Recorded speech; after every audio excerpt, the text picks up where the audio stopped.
ఇంట్లో ఎక్కడ చూసినా బొద్దింకలే కనిపిస్తున్నాయండి. అయితే ఒకసారి ఇలా ట్రై చేయండి, బొద్దింకలన్నీ చచ్చిపోతాయన్నమాట. ఫస్ట్ నేను ఒక బౌల్లో హీట్ వాటర్ పోసుకున్నాను. అలాగే కొన్ని లవంగాలు, బేకింగ్ సోడా, మన ఇంట్లో పేస్ట్ ఉంటుంది కదండి, అదే మనం బ్రష్ చేసుకుంటాం కదా, ఆ పేస్ట్ అనమాట.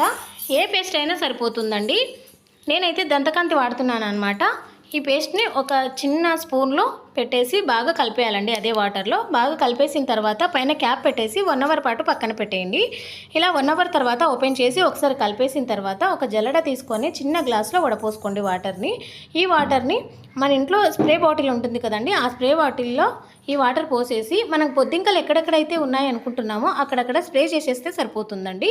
నేనైతే గ్యాస్ స్టవ్ దగ్గర, గ్యాస్ దగ్గర, అలాగే డైనింగ్ టేబుల్ కింద, సోఫా దగ్గర, మిక్సీ దగ్గర ఇలా స్ప్రే చేసుకున్నాను అనమాట. నైట్ పడుకునే ముందు ఇలా మనం స్ప్రే చేసేస్తే మార్నింగ్ లెగ్సాక చూడండి అన్ని బొద్దింకలు చచ్చిపోతాయండి. మీరు కూడా ఇలా ట్రై చేసి ఎలా వచ్చిందనే నాకు కామెంట్ చేయండి. ఈ వీడియో